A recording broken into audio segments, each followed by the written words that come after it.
আসসালামু আলাইকুম। Sky bye presents goal of the ডেতে সকলকে আমন্ত্রণ। প্রথমে একটা কথা বলে নেই, সেটা হচ্ছে ফিফার নিয়ম কিন্তু আমি বানাই না, কিংবা আমি ফিফার কোনো রিপ্রেজেন্টেটিভ না।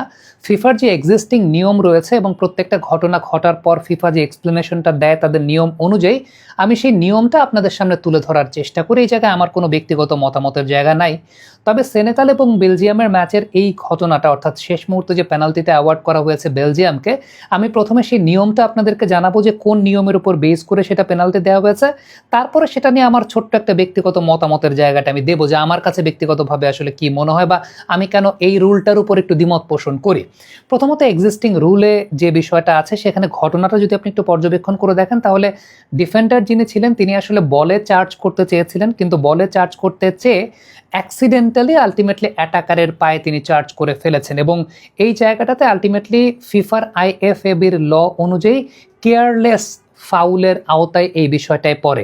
তার এটা আনইনটেনশনাল ছিল, তিনি ইন্টেনশনালি আসলে সেই চ্যালেঞ্জটা পায়ে করেন না, তিনি বলেই করতে চেয়েছেন, কিন্তু আইএফএবির ল অনুযায়ী এটা আসলে কেয়ারলেস চ্যালেঞ্জের মধ্যে গিয়ে পড়ে। এবং এই জায়গাটা যে বিষয়টা বলা আছে, আমি আপনাদেরকে পুরো তালিকাটা দেখাচ্ছি। এখানে যে বিষয়টা বলা আছে, careless is when a player shows a lack of attention or consideration when making a challenge or acts without precaution, no disciplinary sanction is needed. অর্থাৎ এই জায়গাটায় যে বিষয়টা বলা আছে যে এটা একটা ফাউল হবে, এটা একটা ফ্রি কিক হবে, মানে ফ্রি কিক বলতে সেটা পেনাল্টি এরিয়ার বাইরে হলে সেটা একটা ফ্রি কিক হবে, পেনাল্টি এরিয়ার ভেতরে হলে সেটা একটা পেনাল্টি হবে, কিন্তু এক্ষেত্রে আলটিমেটলি কোনো কার্ড দেখানো হবে না, মানে ওই প্লেয়ারকে কোনো কশন দেখানো হবে না। হ্যাঁ, কশনটা তাকে তখনই দেখানো হবে বা কার্ডটা তাকে তখনই দেখানো হবে যখন আসলে সেটা একটা রেকলেস ফাউল হবে। সো আলটিমেটলি ফাউল দুই ধরনের ফাউলই কিন্তু আছে। একটা হচ্ছে আপনার অ্যাক্সিডেন্টাল ফাউল, যেটা আমরা বলছি যেটাকে আসলে কেয়ারলেস ফাউল বলা হচ্ছে, যেটার সংজ্ঞাটা কিন্তু এখানে লেখাই আছে যে careless is when a player shows a lack of attention or consideration when making a challenge or acts without precaution. অর্থাৎ এক্ষেত্রে যে বিষয়টা ঘটেছে এটা একটা কেয়ারলেস চ্যালেঞ্জ হয়েছে, কিন্তু এক্ষেত্রে যেটা হবে সেটা হচ্ছে কোনো কার্ড দেয়া হবে না। তবে এখানে আরেকটা বিষয় বলা আছে, সেটা হচ্ছে ডিসিপ্লিনারি অ্যাকশনের ক্ষেত্রে যে বিষয়টা আছে, commits in any other offence which interferes with or stops a promising attack, except where the referee awards a penalty kick for an offense which was an attempt to play the ball or a challenge for the ball.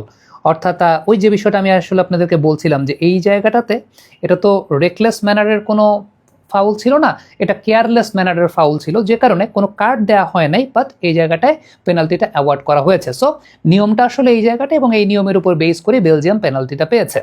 এবার আপনি আমার ব্যক্তিগত মতামত যদি জানতে চান, সেক্ষেত্রে আমি যেটা বলবো সেটা হচ্ছে যে, যেহেতু ইন্টারন্যাশনাল ক্রিকেট ম্যাচে কমেন্ট্রি করেছি, সো প্রযুক্তির এই জায়গাগুলো আমি খুব ভালো মতো জানি যে প্রত্যেকটা প্রযুক্তি কিন্তু আসলে 100% অ্যাকুরেট না। চায়না থেকে নিজের ব্যবসায়িক পণ্য সোর্সিং বা শিপিং করুন 10 বছরের অভিজ্ঞতা সম্পন্ন স্কাইবাইয়ের মাধ্যমে। এবং আমরা স্বাভাবিক জীবনে যা দেখছি সেগুলো আসলে 3 ডাইমেনশনাল ভিউ। যখন আমরা টেলিভিশনের মাধ্যমে কোনো কিছু দেখছি সেটা কিন্তু 2 ডাইমেনশনাল ভিউ। সো এই দুইটা ডাইমেনশনের মধ্যে কিন্তু আসলে পার্থক্যের জায়গা আছে। বহু বছর আগে টনি গ্রেগ একটা এক্সপেরিমেন্ট করেছিলেন ক্রিকেটে। তিনি একটা ক্যাচ নিয়েছিলেন, খুব ক্লোজ একটা ক্যাচ, তিনি জানতেন যে ক্যাচটা তিনি নিয়েছেন, বাট ক্যামেরা অ্যাঙ্গেলে বসে তিনি দেখছিলেন, তার কাছে মনে হচ্ছিল যে বলটা মাটিতে পড়েছে।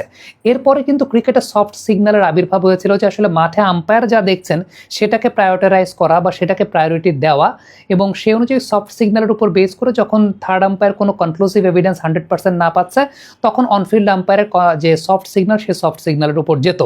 যদিও সেটা এখন বন্ধ করে দেওয়া হয়েছে, এবং অ্যাজ এ কমেন্টেটর এই ব্যাপারটা নিয়ে কিন্তু আমরা, বিশেষ করে উইমেন সিরিজে যখন কমেন্ট্রি করেছে বাংলাদেশ শ্রীলঙ্কা, তখন এই ব্যাপারটা নিয়ে আমরা প্রবলেম ফেস করেছি, কারণ প্রযুক্তি 100% অ্যাকুরেট না। সো আমি যেটা বলবো যে আমার কাছে এটাকে একটা সফট ফাউলই মনে হয়েছে। এবং সত্যি কথা বলতে এই সফট ফাউলের জায়গাটায় আসলে যেরকমভাবে মনে হচ্ছে যে চ্যালেঞ্জ হয়েছে, 3 ডাইমেনশনাল ভিউতে সেটা সেরকম চ্যালেঞ্জ নাও হতে পারে, এবং রেফারি কিন্তু অনফিল্ড রেফারি কিন্তু সেটাকে আসলে প্রথমে ফাউল দেনও নাই। সো আমার কাছে এই জায়গাটা মনে হয় যে ভিএআর এর এই জায়গাটাতে অনফিল্ড রেফারির ডিসিশনটাকে যদি 100% কনক্লুসিভ এভিডেন্স না পাওয়া যায়, অনফিল্ড রেফারির ডিসিশনটাকে সম্মান জানানো বা অনফিল্ড রেফারির ডিসিশনটাকে আসলে সেই জায়গাটায় গ্রহণ করা উচিত বলে এটা আমার কাছে মনে হয়। কারণ ওই জায়গাটায় মানে অনফিল্ড রেফারি যে ভিআর এর কাছ থেকে যেটা দেখে, আমরা কিন্তু এখানে একটা লেখা দেখি যে একটা সাজেশন তারা দেয় যে পসিবল পেনাল্টি বা পসিবল কার্ড, তার উপর বেস করে কিন্তু পরবর্তী সময় অনফিল্ড রেফারি সে ভিআর এর ডিসিশনটা জানান। সো এটা আমার কাছে মনে হয় যে এইখানে আরেকটু মনে হয় সচেতনতার জায়গাটা আছে। এবার আরেকটা বিষয় বলি যে হ্যারি কেইনের যে ফাউলটা, যেটা প্রথমে পেনাল্টিটা দেওয়া হয় নাই কঙ্গোর এগেনস্টে, সেটা নিয়েও অনেকের প্রশ্নের জায়গা আছে, যদিও এটা আমরা ভিডিওতে ক্ল্যারিফাই করেছি। এটাও ফিফার রুল অনুযায়ী আপনি খেয়াল করে দেখবেন যে হ্যারি কেইন সত্যি কথা বলতে যখন তাকে গোলকিপার চার্জ করেছেন, গোলকিপার চার্জ করার আগে তার বডির একটা লোয়ার মুভমেন্ট ছিল। গোলকিপার চার্জ করার আগে তার বডির একটা লোয়ার মুভমেন্ট ছিল, অর্থাৎ গোলকিপার চার্জ করার আগেই তিনি পড়ে যাচ্ছিলেন বা তার বডির একটা নিচের দিকের ডাউনওয়ার্ড মুভমেন্ট ছিল। সো যেহেতু তার বডির একটা ডাউনওয়ার্ড মুভমেন্ট ছিল, দ্যাট ইজ ওয়াই এটা ওই সময় পেনাল্টি গ্রহণ করা হয়নি, কারণ গোলকিপারের চ্যালেঞ্জের জন্য তিনি পড়ে যান নাই। এটাই ফিফার ল অনুযায়ী আছে এবং এটার কারণেই সেই জায়গাটাতে ভিএআর পরবর্তী সময় পেনাল্টি দেয় না। আবারও বলি, নিয়ম তো আমি বানাইনি, নিয়ম ফিফা বানিয়েছে, আমি নিয়মটা আপনাদেরকে জানালাম।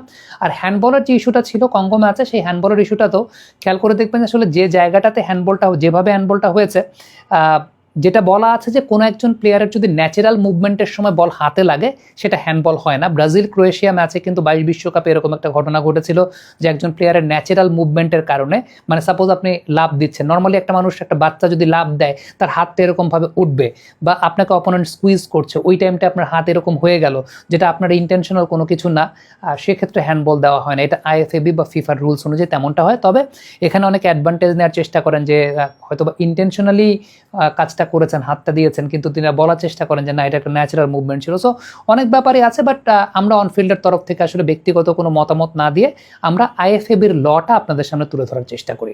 Thank you so much.